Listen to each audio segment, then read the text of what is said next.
Hello students and welcome back. मैं आपका mathematic mentor सगरन Aryan. सो बेटा, आज हम डिस्कस करेंगे सेट रिलेशन एंड फंक्शन का लेक्चर नंबर 2। पिछले लेक्चर में हमने क्या करा था, सेट रिलेशन एंड फंक्शन का लेक्चर नंबर 1 देखा था। लेकिन उससे पहले हम क्या करेंगे, इस कोर्स के बारे में कुछ जानकारी लेंगे।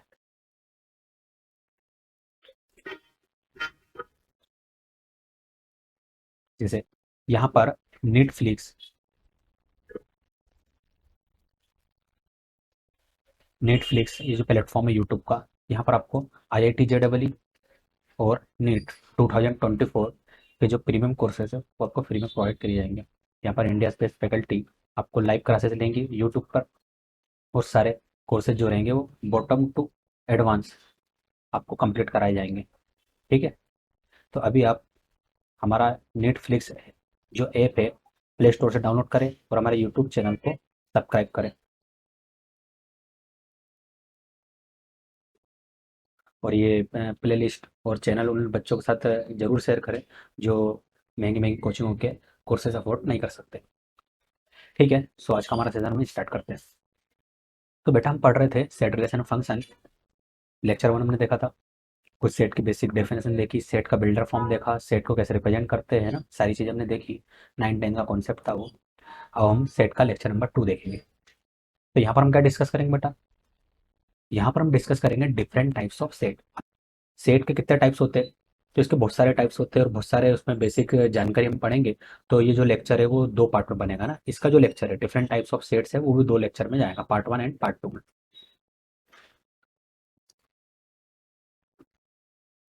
तो सबसे पहला टाइप को क्या मिलता है, सर सबसे पहला टाइप हमें मिलेगा नल सेट, एम्प्टी सेट, या फिर जिसे हम कहेंगे वर्ड सेट। ये तीनों एक ही है, इसमें ज़्यादा कंफ्यूज होने की जरूरत नहीं है। अगर क्वेश्चन में आ जाता है नल सेट, या फिर क्वेश्चन में आता है वर्ड सेट, या फिर आ जाता है एम्प्टी सेट, तो ज़्यादा बेटा कंफ्यूज मत होना। तीनों एक ही सेट को रिप्रेजेंट करेंगे। ठीक है। अब इसकी मैं थ्योरम को रीड करता हूँ।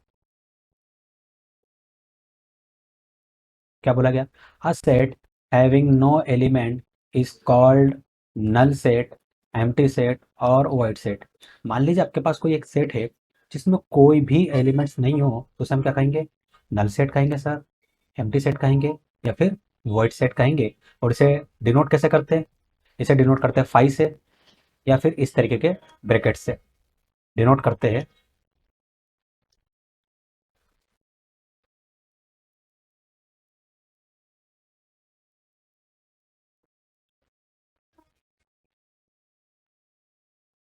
इस तरीके का रिप्रेजेंटेशन कहीं अगर देखने को मिलता है, समझ जाना नल सेट की बात हो रही है, एम्प्टी सेट की बात हो रही है, या फिर void सेट की बात हो रही है।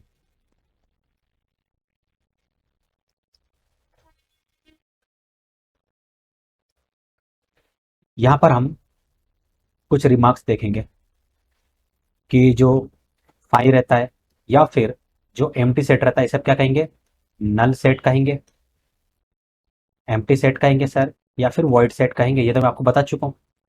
ठीक है। और ये जो फाई रहता है बेटा, ये यूनिक रहता है।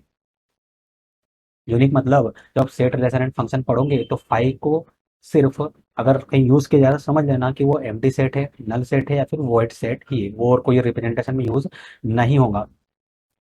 और थर्ड आपके पास रिमार्क्स है, phi is subset of every set.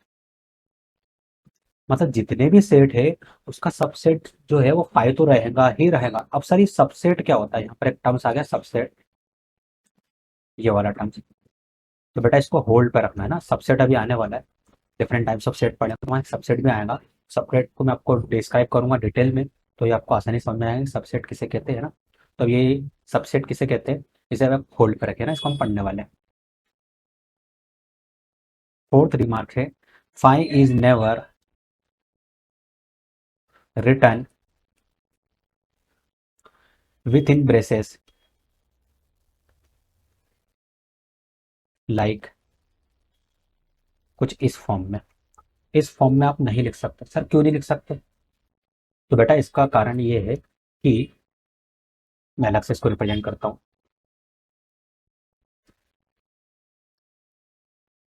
ये क्या है, क्या ये एम्प्टी सेट है, नहीं सर ये एम्प्टी सेट नहीं है। क्या ये void सेट है, नल सेट है, नहीं sir null set empty set कुछ भी नहीं है। यह एक सेट है जिसमें एलिमेंट्स फाइ है। क्या है इस सेट का एलिमेंट, फाइव है, ठीक है। और हमने जो नल सेट पढ़ा था या फिर एम्प्टी सेट पढ़ा था, जिसे हम वॉइड सेट भी कहते हैं सर, वो क्या होता है सर? या तो फाइव होगा या फिर इस तरीके से एम्प्टी कोई सेट होगा, लेकिन इस सेट में तो फाइव नाम का कोई एलिमेंट है। तो कंफ्यूज नहीं होना है। फाइव और जो एम्प्टी ब्रैकेट्स रहेंगे उसे ही हम नल वॉइड या एम्प्टी सेट कहते हैं। अगर ब्रैकेट के अंदर कुछ भी लिखा है तो वो एम्प्टी सेट नहीं होगा। अगर ब्रैकेट के अंदर फाइव लिखा आ रहा है तो समझ जाना कि एक सेट है जिसका एलिमेंट्स फाइव है। तो वो नल सेट, एम्प्टी सेट या वॉइड सेट नहीं होगा, वो एक कोई सेट होगा जिसमें कोई एलिमेंट फाइव है। ठीक है, ये कुछ रिमार्क्स थे। आगे बढ़ते हैं हम। देखिए बेटा, सिंगल टोन और यूनिट सेट। सिंगल टोन और यूनिट सेट पढ़ते हैं। तो सिंगल टोन और यूनिट सेट आपने पढ़ा होगा, क्लास 10th में था ये। अ set having one and only one element is called single tone और यूनिट सेट। मतलब कोई सेट है जिसमें सिर्फ एक एलिमेंट है, उससे ज्यादा कोई एलिमेंट्स है ही नहीं, तो उसे हम क्या कहेंगे? सिंगल टोन कहेंगे। और ये मैं आपको भी पढ़ा चुका हूँ। आप बोले सर कैसे? देखिए बेटा, मैंने अभी आपको यहाँ पर पढ़ाया है ना, ये रहा। ये क्या है? इसमें एक ही तो एलिमेंट्स है। इस सेट में क्या है? सिंगल एलिमेंट्स है। तो ये क्या बन गया? Single tone. या फिर जिसे हम क्या कहेंगे? Unit set. ठीक है, सिंगल टोन या फिर यूनिट सेट। आया आपको समझ में?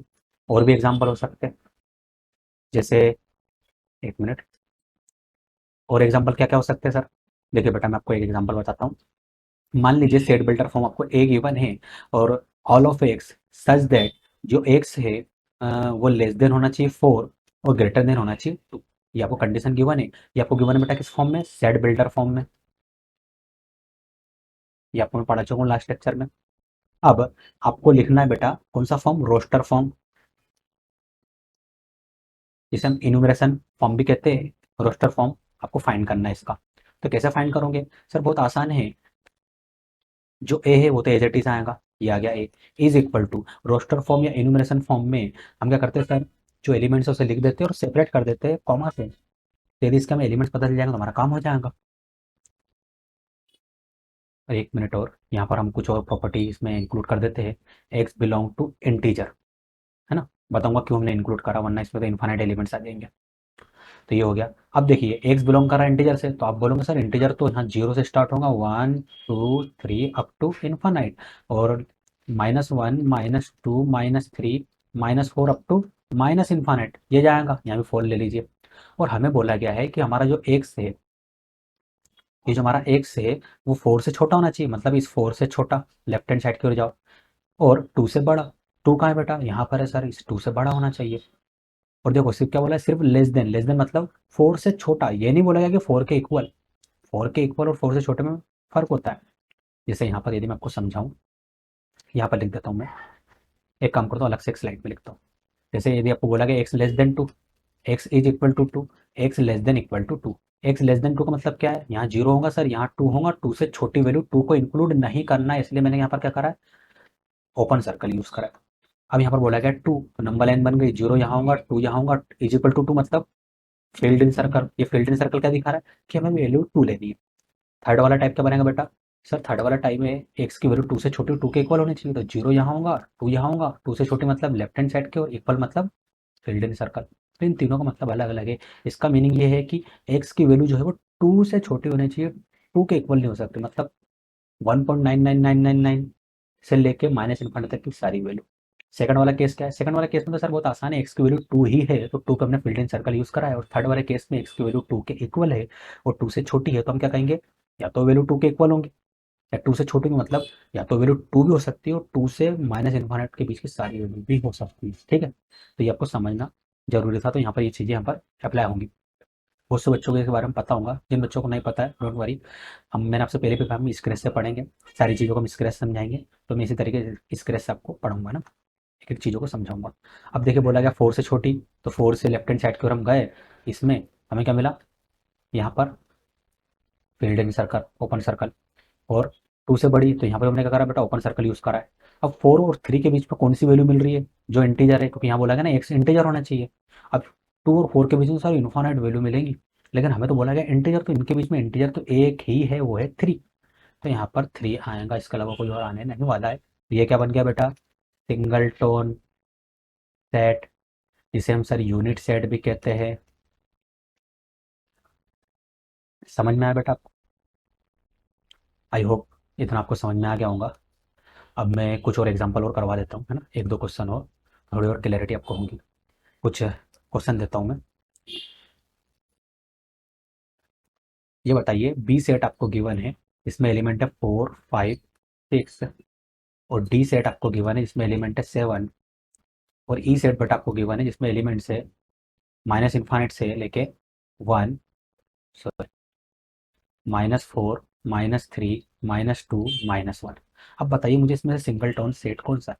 तो आप बोलोगे सर बहुत आसान है सिंगल टोन। सिंगल टोन में क्या होता है, सिर्फ एक सिंगल एलिमेंट्स होता है। तो इन तीनों को यदि हम ऑब्जर्व करें तो ऐसा कौन सा सेट है जिसमें सिर्फ सिंगल एलिमेंट्स? आप बोलोगे सर डी। सिर्फ ये होगा, बाकी सब में क्या है, एक से ज़्यादा एलिमेंट्स है, तो ये सिंगल टोन सेट नहीं होंगे। ठीक है, आगे बढ़ते बेटा।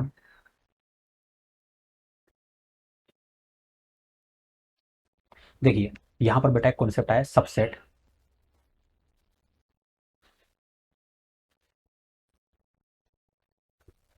ठीक है, एक्चुअली ये डेफिनेशन में कुछ सिंबॉलिक नोटेशन ठीक से नहीं लिखे, कोई बात नहीं, मैं करेक्ट करवा दूंगा।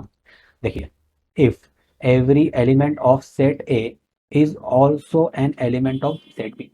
सबसेट का मतलब क्या होता है कि कोई एक सेट आपके पास ए है, उस सेट ए के जितने भी एलिमेंट्स है बेटा, वो कोई दूसरा सेट आपके पास है बी, उससे मैच हो रहे हैं, है ना, उसके भी एलिमेंट्स हो, मतलब सेट ए के सारे एलिमेंट सेट बी में अवेलेबल हो, then set A is called the subset of B. We write, ये काट देना, इसके जगह क्या आएगा, ए सबसेट पी, ये नोटेशन आएगा ना। वो पीपीटी बनाने में थोड़ा सा हो गया होगा, तो ये सब करेक्ट कर लीजिएगा। इसे क्या कहेंगे, ए सबसेट बी। रीड कैसे करेंगे, read as A is subset of B, या फिर इसे हम क्या कहेंगे, ए इज कंटेंट बी। इसे क्या रीड करोगे, ए सबसेट ऑफ बी, या फिर इसे आप रीड करोगे ए इज कंटेंट बी। इतना क्लियर हुआ?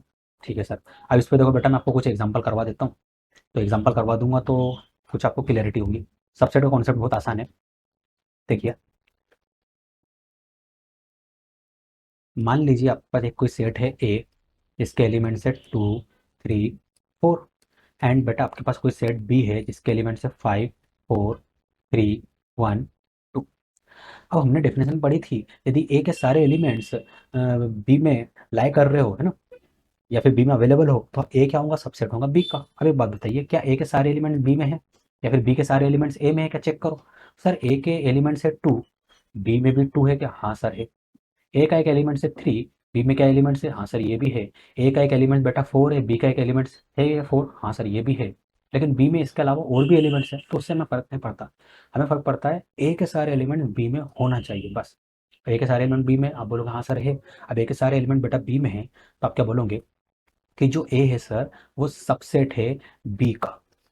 इसे हम इस फॉर्म में लिखेंगे, तो इसका फाइनल सॉल्यूशन क्या हो जाएगा, ए सबसेट है बी का। हमने चेक कर लिया, ए बी का सबसेट है।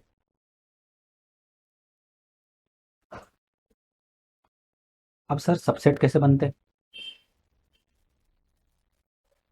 सबसेट कैसे बनते हैं, सबसेट बनाना भी सिखा देता हूँ बेटा मैं आपको, है ना। तो देखिए बेटा, सबसेट बनाना सिखाता हूँ।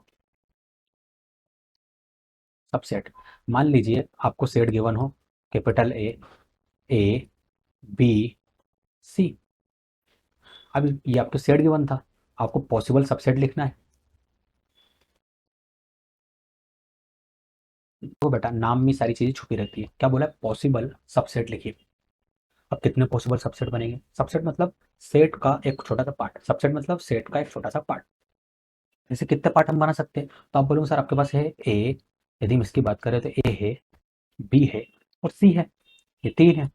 सर एक काम करते, हमने भी डेफिनेशन पढ़ी थी कि जो फाइव रहता है, जो एम्प्टी सेट रहता है, वो तो ईच सेट का सबसेट रहता है। सर कैसे, तो देखो बेटा, मुझे सबसेट बनाना है, अलग अलग पेयर बनाना है, कभी दो एलिमेंट्स को लेके, कभी एक एलिमेंट्स को लेके एक सेट बनाना है। तो मुझे बोला गया है कि यहाँ से सबसेट बनाइए सेट ए से। तो मेरा मन कर रहा है कोई एलिमेंट सिलेक्ट ही ना करूँ, कोई भी एलिमेंट में सिलेक्ट ना करूँ, तो क्या बनेगा सबसेट पहला वाला। मैं इसे यहाँ लिख देता हूँ ए बी सी। यहाँ से मैं कोई एलिमेंट सिलेक्ट नहीं करूँगा, तो पहला तो सबसेट बन गया एम्प्टी सेट, या फिर जिसे हम फाइव लिखेंगे। ठीक है, ये हो गया। अब मेरा मन कर रहा है कोई एक एलिमेंट सेलेक्ट कर लूँ। अब एक एलिमेंट कौन सा सेलेक्ट कर सकता हूँ सर, या तो ए कर सकते हैं, या फिर आप बी कर सकते हैं, या फिर आप सी कर सकते हैं। ए सिलेक्ट कर सकता हूँ, ठीक है, बी कर सकता हूँ और सी कर सकता हूँ। अब यहाँ पर क्या बोला गया, सब सेट।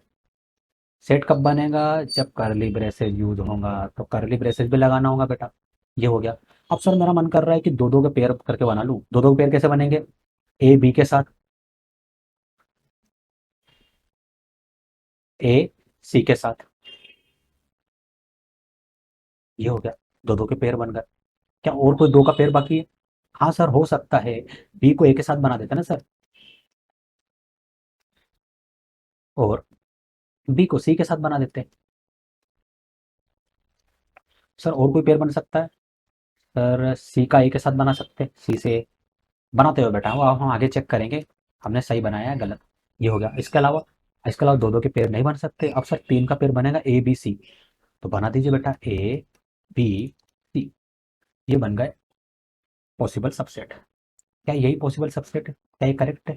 तो बेटा एक मुझे बात बताइए, आपने पढ़ा था क्लास 10th में कि यदि मैं लिख दूं 1 2 और 3, और यदि मैं लिख दूं 3 1 2, क्या ये दोनों सेट इक्वल है कि नॉट इक्वल है? तो बताइए आप बोलोगे सर इक्वल है क्योंकि सेट में अरेंजमेंट का कोई फर्क नहीं पड़ता है, ये दोनों इक्वल है, दोनों सेट एक ही है। समझ में आया? दोनों सेट का है बेटा एक ही है, तो यहाँ पर हमें वो सेट हटाने होंगे जो दोनों एक ही हो। जैसे यहाँ पर ए भी था और यहाँ पर बी है। मैंने क्या बताया, सबसेट में क्या रहता है कि अरेंजमेंट का कोई फर्क नहीं पड़ता है। हमने क्लास 10 में पढ़ा था कि दोनों सेट एक ही है, तो हमें ये वाला सेट हटाना होगा। कोई एक ही सेट लिख सकता है ना, रिपीटेशन अलाउ नहीं है सेट में। ये हो गया, ए सी हो गया। सर बी सी हो गया। अब यहाँ पर यदि हम देखें तो ए सी यहाँ पर है सर, और ये सी है। ये दोनों सेट बेटा एक ही है, जिसे हम अरेंज करके आगे पीछे करके लिख सकते हैं। ये दोनों सेट एक ही है। क्या इसके अलावा कोई और सेट पॉसिबल है? नहीं सर, इसके अलावा कोई और पॉसिबल नहीं है। है क्या? नहीं है। कितने बने? 1 2 3 4 5 6 7 8। टोटल पॉसिबल सबसेट कितने बने बेटा? 8 बने। ठीक है, पॉसिबल सबसेट आपके पास बने, तो आपको सबसेट बनाते आ गया। ठीक है, अब हम आगे बढ़ते हैं। Total number of subset. अब टोटल नंबर ऑफ सबसेट कितने बनने वाले हैं उसको हम यहाँ पर डिस्कस करेंगे। देखिए थ्योरम पढ़ता हूँ। If small a set A, sorry actually यहाँ पर लिखा है if a set capital A has n elements. अब ठीक है, then the number of subset of A is equal to 2 power n. मान लीजिए आपके पास कोई सेट ए है और उसमें नंबर ऑफ एलिमेंट बेटा कितने, एन एलिमेंट्स है, तो उसके पॉसिबल सबसेट कितने बनेंगे? 2 पावर एन। अब मुझे एक बात बताइए, हम पिछले वाले क्वेश्चन की बात करें तो पिछले वाले क्वेश्चन में सेट ए था, नंबर ऑफ एलिमेंट कितने बेटा यहाँ पर? नंबर ऑफ एलिमेंट जल्दी बताइए। 1 2 3। सर 3 है। अब पॉसिबल सबसेट ऑफ ए क्या होंगे?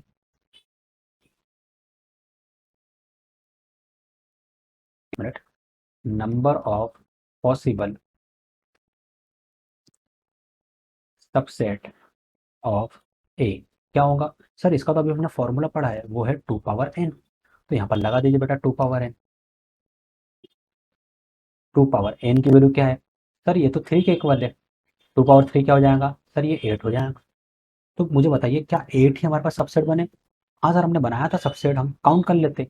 एक सबसेट ये रहा, दूसरा ये रहा, तीसरा, फोर्थ, फिफ्थ, सिक्स, 7 और 8। सर 8 ही बने। तो ये आपको फॉर्मूला मिल गया, तो इससे आपको पता चल जाएगा नंबर ऑफ पॉसिबल सबसेट कितने बनने वाले हैं। तो आपका क्या होगा, एक तरीके से आंसर की जांच हो जाएंगी। जैसे हमने पहले जो बनाया था उसमें हमने दो सेट और इसमें एक्स्ट्रा थे, लेकिन वो दो सेट रिपीट हो रहे थे, तो उसको हमने क्या करा, इरेज करा।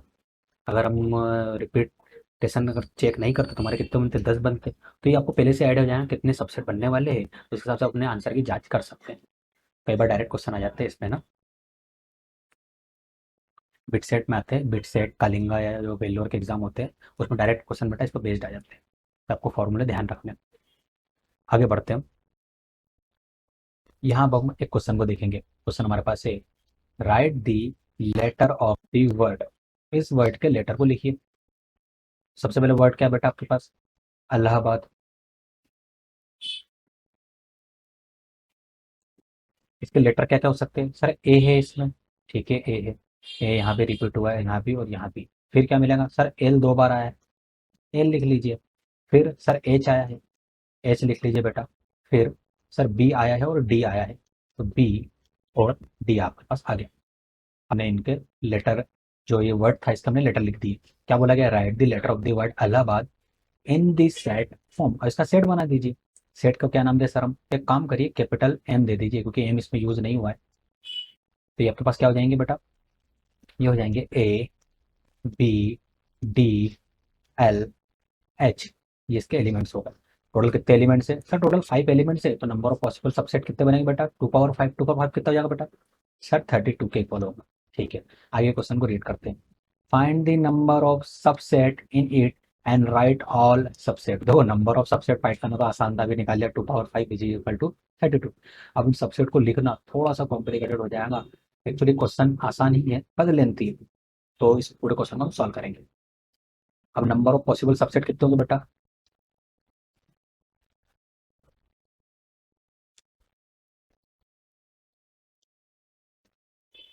सर ये हो जाएगा 2 power n number of elements in n कितने बेटा? तो आप बोलोगे सर टोटल 5 है, ए है, बी है, टी है, एल और एच है। तो ये हो जाएगा सर 2 पावर 5। 2 पावर 5 किसके इक्वल होता है? आप बोलोगे सर 2 पावर 5 तो होता है सर 32 के इक्वल। तो यहाँ तो हमें 32 लिया। तो हमें ये आइडिया तो मिल गया कि जो भी हम इसके सबसेट बनाएंगे उसमें 32 सबसेट बनने वाले, उससे ज़्यादा ना उससे कम बनने चाहिए, 32 ही बनने चाहिए। तो बनाना स्टार्ट करते हैं। थोड़ा सा लेंथी है, पर बन जाएगा, है ज़्यादा लोड मत लीजिए। मैं यहाँ बनाना स्टार्ट करता हूँ। कौन कौन से एलिमेंट्स है सर? ए है, बी है, डी है, एल है और एच है। ठीक है, अब सबसेट लिखते हैं इसके। सबसेट। तो सबसे पहले तो हमारा मन कर रहा है, अब हमको सबसेट लिखना है बेटा एम के। तो एक काम करते हैं सर, हमारा मन कर रहा है कि हम कोई भी एलिमेंट सेलेक्ट ही ना करें। तो क्या आ जाएगा बेटा? सर यहाँ पर आ जाएगा पाई, या जिसे हम एम्प्टी सेट भी कहते हैं। ये दोनों एक ही है। तो एक सबसेट तो ये बन गया। दूसरा सर, दूसरा हमारा मन कर रहा था, एक काम करते, कोई एक एक एलिमेंट को सिलेक्ट करते उसका सेट बना के लिख देते। सबसे पहले सर हम ए को बना के लिख देंगे, फिर बी को लिख देंगे, फिर डी को लिख देंगे, फिर एल को लिखेंगे, फिर सर हम फिर एच को लिखेंगे। अब बेटा उसके बाद अब और कोई पॉसिबल सेट है जिसमें सिर्फ एक ही एलिमेंट्स आए? नहीं सर, इसके अलावा तो कोई और नहीं है। अब एक काम करते हैं, दो दो के पेयर बना के लिख लेते हैं। सबसे पहले सर जो ए रहेगा वो बी के साथ पेयर बना लेगा। तो ए बी के साथ पेयर बना लिया। फिर ए जो है सर वो डी के साथ पेयर बनाएगा। ठीक है बेटा, ए को डी के साथ पेयर बना लीजिए। फिर जो सर ए है वो एल के साथ पेयर बनाएगा। तो ए है जो वो एल के साथ पेयर बना लेगा। फिर सर जो ए है वो एच के साथ पेयर बनाएगा। ए जो है वो एच के साथ पेयर बनाएगा। ये बन गया पेयर। अब और कोई पेयर पॉसिबल है? दो के? नहीं सर, दो के तो और कोई पेयर पॉसिबल नहीं है। एक हमने सबके साथ पेयर बना लिया। ठीक है, अब इसे हटा दीजिए बेटा। अब एक काम करते हैं सर, बी का पेयर बनाते हैं हम 2 2 का। ठीक है, बी का सबसे पहले ए के साथ पेयर बना लेंगे। बी का ए के साथ आपने पेयर बना लिया, बी का ए के साथ पेयर बन गया। अरे बात ये क्या है, रिपीट हो रहा है? हाँ सर हो रहा है। ए बी और बी दोनों एक ही तो है, क्योंकि जिनका अरेंजमेंट रहता है वो मैटर नहीं करता है। एलिमेंट सेम होने चाहिए, तो सेट क्या हो जाएंगे? सेम हो जाएंगे। तो दोनों सेट सर सेम ही है, और रिपीटेशन अलाउ नहीं है सबसेट में। तो इसे हम क्या करेंगे? हमें इसे नहीं लिखना है, इसे हटाना होगा। ये हम ऑलरेडी लिख चुके हैं यहाँ पर, है ना बेटा? ये हो गया। तो ये वाला पॉसिबल पेयर नहीं बनेगा। अब जो बी है वो डी के साथ बना सकता है। बिल्कुल बना सकता है, क्योंकि सर इस टाइप का कोई भी पेयर यहाँ पर अवेलेबल नहीं है। वो बी किसके साथ बना सकता है बेटा? एल के साथ बना सकता है। हाँ सर बना सकता है। और जो बी है बेटा वो एच के साथ भी बना सकता है, क्योंकि बी और एच वाला कोई भी कॉम्बिनेशन या फिर कोई भी सेट यहाँ पर हमारे पास अवेलेबल नहीं है। कहाँ पर? यहाँ पर। ठीक है, तो ये हमारा बन सकता है। इसे हटा दीजिए। ए हो गया, बी हो गया। अब डी। डी का एक साथ बना सकते हैं। लिख के देखते हैं डी का ए के साथ। क्या डी ए अवेलेबल है? अब बोलोगे हाँ सर अवेलेबल है, ए डी यहाँ पर भी है और ए डी यहाँ पर भी है। तो इसे नहीं लिखना है, क्योंकि रिपीटेशन हो जाएगा। ये तो नहीं बनेगा। डी का बी के साथ बन सकता है। लिख के देखते हैं। क्या डी बी टाइप का कोई सेट यहाँ पर है? हाँ सर है, बी डी है यहाँ पर। तो इसे नहीं लिखना है, रिपीटेशन नहीं चाहिए बेटा में। ठीक है, ये हो गया। डी का एल के साथ। तो आप बोलोगे सर डी का एल के साथ होगा, ये है अवेलेबल। यहाँ पर सर डी एल करके कोई भी पेयर अवेलेबल नहीं है। यहाँ पर डी और एच भी नहीं है, तो डी और एच आ जाएगा बेटा। समझ में आ रहा है आपको कैसे लिखना है? डी और एच भी आ गया। ये हो गया। डी के साथ हो गए सारे। ठीक है, अब एच को देखते हैं हम बेटा। तो एच के साथ सबसे पहले किसके साथ बनेगा? एच, सॉरी एल बनेगा ए के साथ। तो जो एल है वो ए के साथ जब बनेगा, तो एल ए टाइप का कोई पेयर है? हाँ सर यहाँ पर है। रिपीटेशन अलाउ नहीं है, तो इसे आपको हटाना होगा। ये नहीं बन सकता। फिर जो एल है बेटा वो बी के साथ बनेगा। तो एल को बी के साथ लिख दीजिए। क्या एल और बी का कोई पेयर है? हाँ सर ये भी है। कहाँ पर है सर? यहाँ पर है। तो ये नहीं लिख सकते हम। फिर जो बेटा एल है वो डी के साथ लिख दीजिए। एल को सर हम डी के साथ लिख देंगे। तो डी और एल या एल और डी टाइप का कोई पेयर है? हाँ सर ये रहा। तो ये पेयर भी पॉसिबल नहीं है। ठीक है, ये पेयर भी पॉसिबल नहीं है। एल का सिर्फ एच के साथ बनेगा। तो एक पैटर्न समझ में आया कि जो एल के ऊपर वाले हैं वो पेयर नहीं बनेंगे, एल के जस्ट नीचे वाले ही बनेगा। ऐसी एज का जो हम पेयर बनाएंगे ऊपर वालों के साथ, तो ऊपर वालों के साथ बनेगा ही नहीं, और एज के नीचे कोई एलिमेंट्स है ही नहीं, तो एज के साथ कोई पेयर नहीं बनने वाला। तो ये दो दो के पेयर हो गए। अब सर तीन तीन के पेयर बना लेते हैं। तीन तीन के पेयर कैसे? सबसे पहले ए बी और डी, ये तीन पेयर बन गए। ये बन गए तीन पेयर। फिर आगे के तीन पेयर कौन से बनेंगे? बी डी एल, ये बन गए। फिर तीन पेयर कौन से बनेंगे बेटा? Sir D H L, D H L. फिर कौन सा पेयर बनेगा? सर एल एच और यहाँ का ए।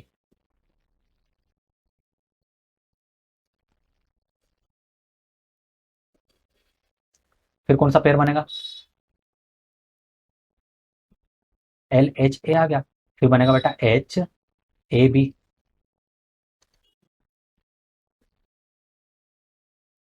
ये बन गया एच ए बी।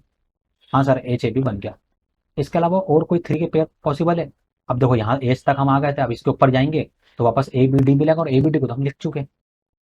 ठीक है, तीन तीन के सारे पेयर पॉसिबल हो गए। एक मिनट मुझे काउंट करने दीजिए, तीन के कितने पेयर बनेंगे।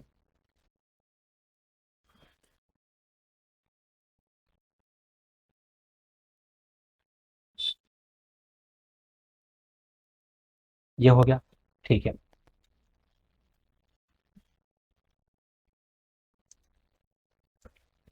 ये वाला पैटर्न हो गया। अब तीन दिन कौन से पेयर बन सकते हैं? सर ए और बी को फिक्स कर दीजिए।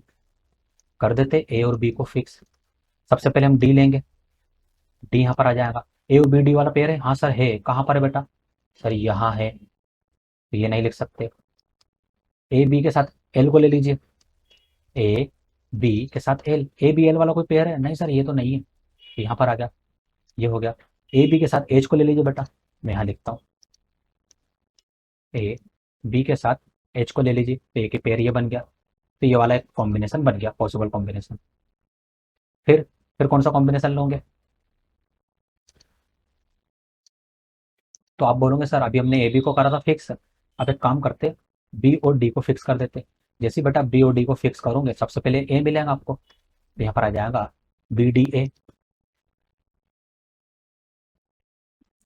क्या ये वाला कोई पेयर अवेलेबल है? हाँ सर, ये पेयर तो अवेलेबल है। कहाँ पर है बेटा ये पेयर? सर ये पहला वाला पेयर ही। तो इसे तो हम नहीं लिख सकते, तो इसे आपको इरेज करना होगा। ऐसे करते करते आपको बेटा पॉसिबल पेयर बनाने और बन जाएंगे ना। तो बी और डी के साथ क्या मिलेगा? अब ये दोनों को तो हम ले नहीं सकते, बी डी के साथ रिपीट हो जाएंगे। बी डी के साथ एल मिलेगा सर, तो यहाँ पर आ जाएगा बेटा B D L, B D L, और फिर बनेगा लास्ट वाला बी डी एच। ये हो गया बी डी एच।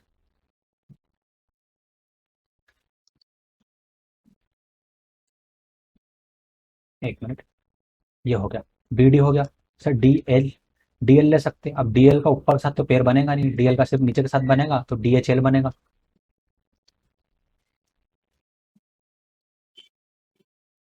क्या डी एच एल अवेलेबल है यहाँ पर? हाँ सर, डी एच एल तो है। ये रहा डी एच एल। तो डी एच एल नहीं होगा, तो डी एच एल को आपको हटाना होगा यहाँ से बेटा। डी एच एल हट गया। बी डी एच है यहाँ पर, देखिए बी डी एच यहाँ पर कहीं है?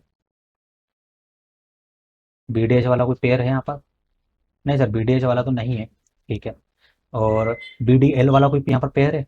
बी डी एल, हाँ सर बी डी एल भी दिख गया हमें यहाँ पर है। तो ये बी डी एल वाला पेयर तो नहीं बनेगा।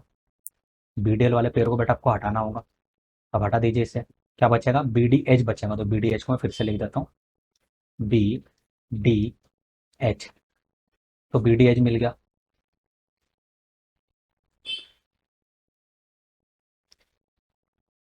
टोटल कितने पेयर बने हुए काउंट करते हैं हम। 1 2 3 4 5 6 7 8 9 10 11 12 13 14 15 16 17 18 19 20 21 22 23 24 बने। और बनने कितने हमें? 32, मतलब 8 पेयर और चाहिए। कोई और पेयर बच रहा है? देखो, डीएल हो गया, हाँ सर हो गया डीएल। डीएल हो गया। एल और एच को लेते हैं। एल एच का ए के साथ है, एल एच का पेयर ए के साथ, हाँ सर है, ये रहा, तो ये नहीं ले सकते हम। एल एच का बी के साथ पेयर है, तो एल और एच का बी के साथ पेयर,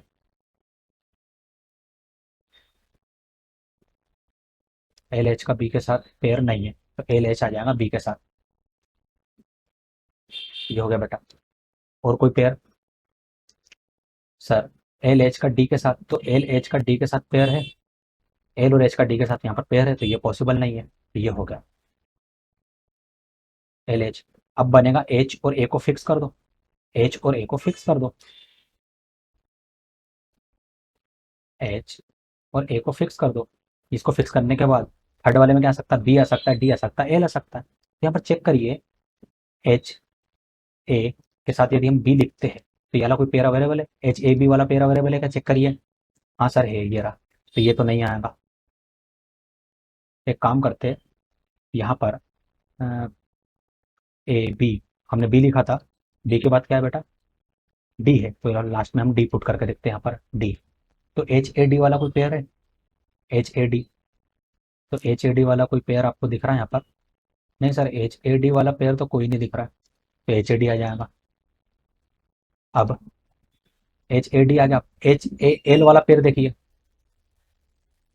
एच ए एल, तो एच ए एल वाला पेयर है, हाँ सर है, एच ए एल वाला पेयर कहाँ है बेटा, सर ये रहा, तो ये भी नहीं आएगा यहाँ पर। ठीक है, ये हो गया। अब तीन तीन के सारे पेयर हो गए, अब फोर के हम पेयर बनाते हैं, तो फोर का तो सर एक ही पेयर बनेगा, नहीं सर एक नहीं बनेगा, फाइव, टोटल फाइव एलिमेंट्स है, तो फोर के ज़्यादा पेयर बनेंगे। पहला तो ये वाला ए बी डी एल, बनाइए बेटा, ए बी डी एल। ठीक है, दूसरा वाला कौन सा पेयर बनेगा, तो आप बोलोगे सर दूसरा वाला बनेगा B D L H.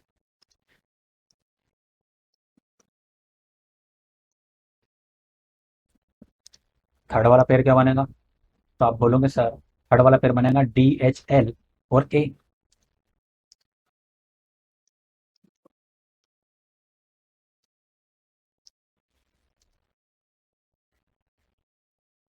Fourth pair क्या बनेगा, सर एल ए और A B, sorry L A और एल एच ए बी। ठीक है, एल एच ए बी। और लास्ट वाला पेयर कौन सा बनेगा बेटा, सर लास्ट वाला पेयर बनेगा एच ए बी डी।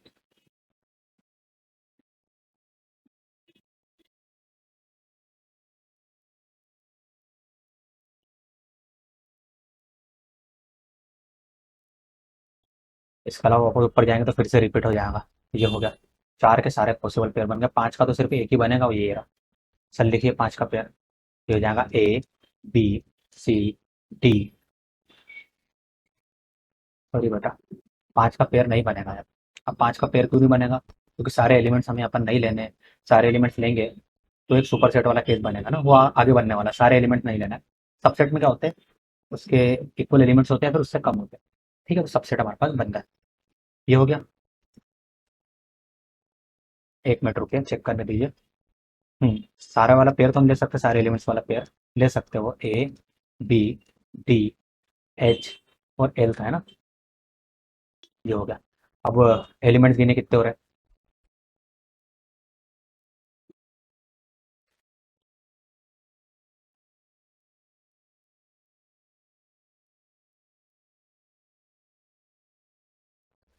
देखिए बेटा टोटल 32 एलिमेंट्स हो गए। बहुत मेहनत लगी इसको बनाने में, लेकिन आखिर में हमने बना लिया। चेक करते हैं, 1 2 3 4 5 6 7 8 9 10 11 12 13, 13 एलिमेंट हो गए। 14 15 16 17 18 19 20 21 22 यहाँ पर थे। 23 24 25 26 27 28 29 30 31 तो टोटल नंबर ऑफ जो सबसेट बनने वाला है 32 है, और ये सबसेट हमने बना दिए। थोड़ा क्वेश्चन लेंथी था, लेकिन कोई नहीं, प्रैक्टिस के लिए बढ़िया क्वेश्चन था ये। आई होप आपको समझ में आ गया होगा। आगे बढ़ते हैं हम। और कोई भी डाउट रहे बेटा ना, तो आप कमेंट सेक्शन में पिन कर देना मुझे, ना जो भी चीज़ में आपका डाउट है हम नेक्स्ट सेशन में उसे कवर करेंगे। equal set. Two set A and B are said to be equal if every elements of set A is elements of B.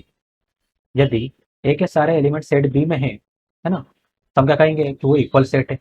And every element of set B is an element of A के सारे element B में और B के सारे elements ए में हो, मतलब ए और बी इक्वल सेट हो, ए के सारे एलिमेंट बी में और बी के सारे एलिमेंट्स ए में हो, तो उसे हम क्या कहेंगे, इक्वल सेट कहेंगे. ए एंड बी इक्वल होंगे और उसे हम लिखेंगे ए इज इक्वल टू बी. क्या लिखेंगे, ए इज इक्वल टू बी. मैं आपको कुछ एग्जांपल देता हूँ यहाँ पर. मान लीजिए आपको सेट ए गिवन है 1 7 5 एंड सेट बी गिवन है 5 1 7. अभी बताइए ए के सारे एलिमेंट्स है, आप बोलोगे 1 है 7 है 5 है सर, यहाँ पर 1 7 5 है, तो ए के सारे एलिमेंट्स तो सर यहाँ पर है.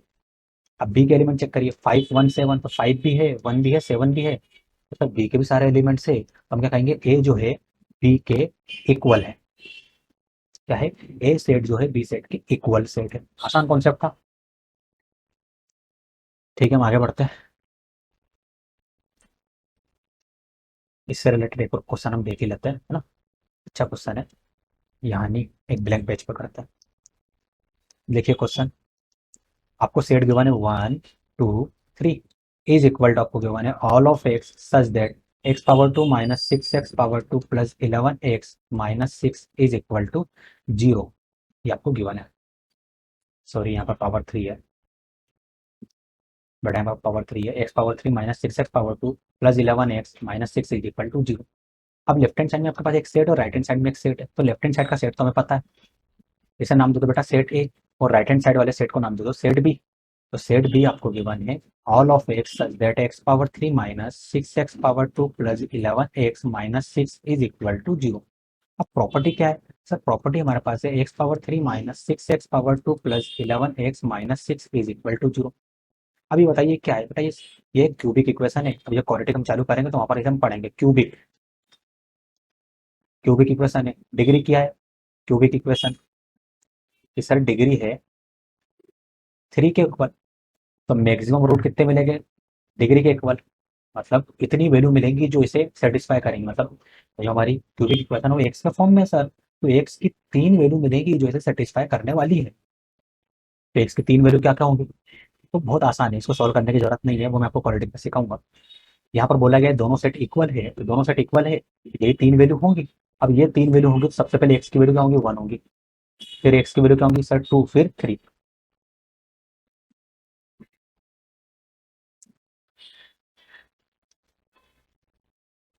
ये 3 वैल्यू हो गई. अब यदि ये इसके रूट्स है तो इसको सेटिस्फाई करेंगे.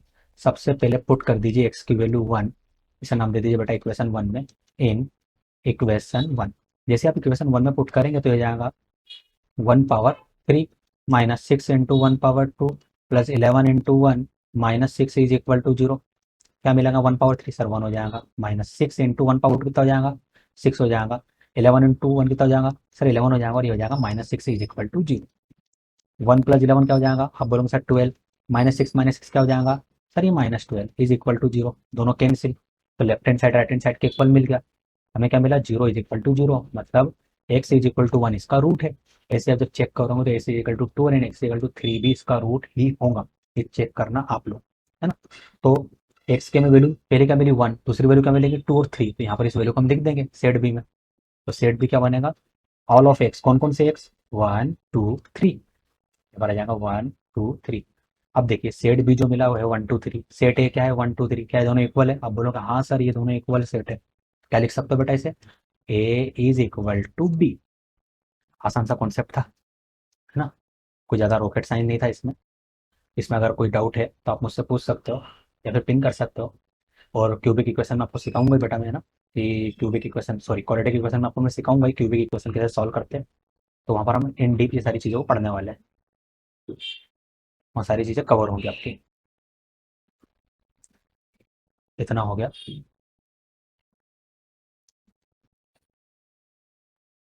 एक minute. Power set, power set क्या होता है, पावर सेट के कॉन्सेप्ट को देखते हैं और आज के सेशन को यहीं हम एंड करते हैं ना. लेक्चर ज़्यादा बड़ा हो गया है. एक्चुअली क्या होता है जब हम डीप में पढ़ते हैं और हम डीप में पढ़ाते हैं आप लोगों को, तो लेक्चर की लेंथ खुद ब खुद बढ़ जाती है। अब मैं यही चीज़ों को अगर जल्दी जल्दी समझाने की कोशिश करूँगा, कुछ चीज़ों को स्किप कर दूंगा, तो ऑब्वियसली लेक्चर की लेंथ कम हो जाएगी। तो हम जब आप लोगों को डीप पढ़ाते हैं ना कोई भी चीज़ें बेटा, तो उसमें लेक्चर की लेंथ बढ़ ही जाती है, कॉन्सेप्ट को समझाने में, सब चीज़ों को कवर करने में। Power set, this set of all subset of a given set A is said to be power set of A and it is denoted by, ये यहाँ पर टाइपिंग एरर हो गया, P ऑफ A, या फिर इसे हम लिख सकते हैं 2 पावर A।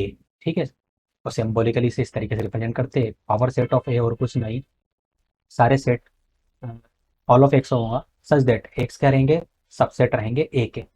जितने भी सबसेट बन रहे हैं, जैसे मैंने यहाँ पर सबसेट बनाया था ना बेटा, ये सबसेट थे, यहाँ से स्टार्ट हुए थे सबसेट, कहाँ से, यहाँ से, और यहाँ पे जाके एंड हो गए। अब यदि मैं इसको करली ब्रेसेस में लिख दूं इन सबको, तो ये सब क्या बन गए, पावर सबसेट ऑफ किसके, एम के। आया आपको समझ में, कॉन्सेप्ट समझ में आया कैसे करना है, आसान सा कॉन्सेप्ट था। एक क्वेश्चन में लेता हूँ, उसको हम सॉल्व करते हैं, आपको समझ में आ जाएगा। जैसे आपके पास एक क्वेश्चन है, मान लीजिए आपको सेट ए गिवन है 1 2, दो एलिमेंट्स है। अब इसके सबसेट क्या होंगे, आप बोलोगे सर इसमें से कोई भी एलिमेंट हम सिलेक्ट नहीं करेंगे, तो ये एक सबसेट बन गया। दूसरा, सर हम 1 को सिलेक्ट करके एक सेट बना देंगे, फिर 2 को सिलेक्ट करके, फिर 1 और 2 को सिलेक्ट करके एक सेट बनाएंगे, इससे ज़्यादा सबसेट नहीं बनेंगे। नंबर ऑफ पॉसिबल सबसेट कितने होंगे सर, 2 पावर एन। एन क्या है बेटा, नंबर ऑफ एलिमेंट्स कितने, 2, तो 2 पावर 2 कितना हो जाएगा, 4। देखो 4 बने, हाँ सर बने, 1 2 3 4, बने कि नहीं बने। अब यदि मैं इसको ऐसे सेट के फॉर्म में लिख दूं, करली ब्रेसेस लगा दूं, तो ये क्या बन जाएंगे, पावर सेट ऑफ ए। क्या बने बेटा, पावर सेट ऑफ ए। आसान सा कॉन्सेप्ट था, है ना, कोई ज़्यादा बल्कि कॉन्सेप्ट नहीं था। इसी को बेस्ड आपके क्वेश्चन भी आपसे बन जाएंगे ना। उम्मीद करूंगा आपसे जितना भी मैंने आपको पढ़ा है सारा आपको समझ में आया होगा। देखिए बेटा, एक इंटरेस्टिंग स्टोरी है, मैं आपको सुनाता हूँ, एक मिनट।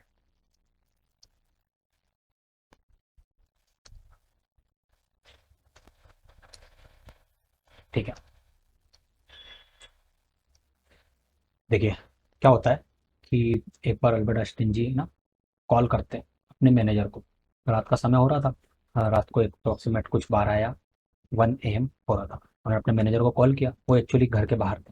उन्होंने अपने मैनेजर को कॉल किया और मैनेजर से पूछा, क्या ये 112 मेरसिन स्ट्रीट है, क्या ये 112 मेरसिन स्ट्रीट है, मतलब उनके घर का एड्रेस था मेरसिन स्ट्रीट। क्या मेरी बात 112 मेरसिन स्ट्रीट हाउस से हो रही है। तो वहाँ जो उनका मैनेजर था, उसने कहा कि इतनी रात को आपको, आपने कॉल क्यों किया, आप मॉर्निंग को कॉल करिए। फिर उन्होंने फ़ोन रख दिया, फिर उन्होंने फिर से उसको कॉल किया और कहा कि क्या ये मेडिसिन स्टेट 112 है। फिर मैनेजर ने कहा कि आपको कहा ना आप मॉर्निंग में बात करिए, अल्बर्ट आइंस्टीन जी से हम आपकी मॉर्निंग में बात कराएंगे। तब अल्बर्ट आइंस्टीन जी ने कहा कि मैं अल्बर्ट आइंस्टीन ही बोल रहा हूँ और मैं घर का एड्रेस भूल गया हूँ। तब उनके मैनेजर ने उनसे उनका एड्रेस पूछा कि वो अभी कहाँ है, और वो उन्हें लेने गए। तो बेटा सोचिए, महान फिजिशियन, जिस व्यक्ति ने फिजिक्स को हिला के रख दिया था, वो व्यक्ति भी चीज़ों को भूल जाता था, है ना। चीज़ों को भूलने की कोई नई चीज़ नहीं है, पुरानी बीमारी हम लोगों की, हम चीज़ों को भूल जाते थे। तो आप लोग यदि कोई चीज़ को याद करते हो, बार बार भूल जाते हो, तो ज़्यादा घबराने की जरूरत नहीं है। आप भी अल्बर्ट आइंस्टीन जी के बताए हुए रास्ते पे ही चल रहे हो। आप भी उनकी तरह महान फिजिशियन या फिर अपने फील्ड में कुछ बहुत बड़ा करने के लिए आगे बढ़ रहे हो, है ना। तो ज़्यादा लोड मत लिया करो कि हमें चीज़ें याद नहीं हो रही है। तो बड़े बड़े जो फिजिशियन हैं, बड़े बड़े जो मैथमेटिशियन हुए, साइंटिस्ट हुए, वो भी आप और हमारी तरह ही थे, है ना। आपकी तरह एक नॉर्मल से स्टूडेंट थे, एवरेज स्टूडेंट थे, बाद में उन्होंने इतिहास रचा। बस आज की कहानी यही थी। मोटिवेटेड रहिए, प्रैक्टिस करते रहिए। JEE एक छोटा सा एग्जाम है ना, इसको आप आसानी से क्रैक कर दो। क्रैक क्या करूँगा, आपकी रैंक आएंगे इसमें। सो आज के सेशन को हम यही एंड करते हैं, कल फिर मिलेंगे, है ना। तब तक के लिए बाय।